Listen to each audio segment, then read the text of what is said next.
नमस्कार, स्वागत आहे तुमचं नेहास मराठीमध्ये। आज आपण या व्हिडिओमध्ये काही महत्त्वाच्या किचन टिप्स पाहणार आहोत, तर व्हिडिओ शेवटपर्यंत नक्की पहा। टिप नंबर 1, मेथी धुतल्यावर थोडं मीठ लावून ठेवावे, मेथी हिरवीगार राहते। टिप नंबर 2, टोमॅटोचा पल्प काढण्यासाठी सर्वात आधी कुकरमध्ये पाणी घेऊन त्यात मीठ घालावे आणि मग टोमॅटो शिजवून घ्यावे। टोमॅटोची साल पटकन निघते आणि टोमॅटोचा वापर सूप, भाजीसाठीची ग्रेव्ही, ज्यूससाठी करता येतो। टिप नंबर 3, बऱ्याच वेळा सकाळची पोळी रात्रीच्या जेवणात खाल्ली जात नाही, तर अशा वेळी या पोळ्या कुकरमध्ये 1 ते 2 शिट्टी देऊन घ्या। त्यानंतर तव्यावर हलक्या शेकून घ्या। फ्रेश आणि अगदी लुसलुशीत पोळ्या तयार होतात। टिप नंबर 4, कोणत्याही भाजीचा मसाला बारीक करताना जास्त पाणी घालू नये, त्यामुळे भाजीला चव येत नाही। सर्व मसाले कमी पाण्यात बारीक करावे। टिप नंबर 5, चपातीची कणिक मळताना घट्ट मळले तर चपाती पातळ किंवा कडक होते, त्यामुळे कणिक जास्त पातळ पण नाही आणि सैलसर पण मळू नये, त्यामुळे चपाती नरम राहते। टिप नंबर 6, लिंबू जास्त दिवस ताजे राहण्यासाठी बाजारातून आणलेल्या लिंबांना धुवून घ्या आणि तेल लावून ठेवून द्या, अशाने लिंबू फार काळ टिकून राहतात। टिप नंबर 7, नारळाचे 2 समान भाग करायचे असतील तर जेथून समान भाग करायचे आहेत तेथे आपले बोट ठेवून नारळ जोराने आपटावे, नारळ तिथूनच तुटते।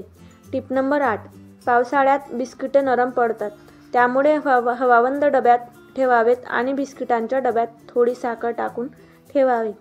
टिप नंबर 9, पोळी भाकरी बनवून झाल्यावर एकमेकांवर एक ठेवू नये, ते एकमेकांना चिकटतात आणि ओलसर होतात।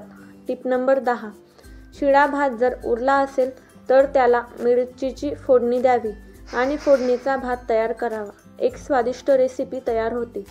टिप नंबर 11, दिवाळीला उरलेल्या चकली, शेव आणि चिवड्याचा पुनर्वापर करण्यासाठी ते मिक्सरमधून काढा आणि त्यामध्ये कांदा, कोथिंबीर टाकून मस्त थालीपीठ बनवा।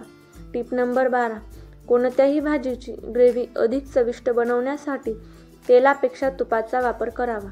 टिप नंबर 13, ग्रेव्हीला चांगला लालसर रंग यावा यासाठी घरगुती आणि चांगल्या गुणवत्तेचे बनवलेले मसाले वापरावेत। तसेच तुम्ही बेडगी मिरची पावडर, कांदा लसूण मसाला देखील वापरू शकतात। टिप नंबर 14, पुरीसाठी पीठ मळताना त्यात थोडं दूध व बेसन मिसळा, पुऱ्या छान खुसखुशीत बनतील। टिप नंबर 15, दूध उकळण्यापूर्वी पातेल्यात थोडं थंड पाणी घाला, दूध खाली लागणार नाही। टिप नंबर 16, वाटणाचा मसाला जास्त काळ टिकवण्यासाठी तो नीट भाजून घ्या, मग वाटा आणि साठवणीच्या डब्यात वरून थोडं मीठ टाकून फ्रीजमध्ये ठेवा, मसाला जास्त काळ तसाच राहतो। टिप नंबर 17, मटार पनीरची भाजी करताना त्यात 1 कप दूध घातल्याने भाजी चविष्ट आणि ग्रेव्ही घट्ट होते। टिप नंबर 18, दूध आणि दुधाचे पदार्थ खराब होऊ नये म्हणून फ्रीजमध्ये मागच्या बाजूस ठेवावेत। टिप नंबर 19, दूध, गहू, तांदूळ, कडधान्य, डाळी यांच्या डब्यात कडुलिंबाची पाने ठेवावीत, कीड लागत नाही।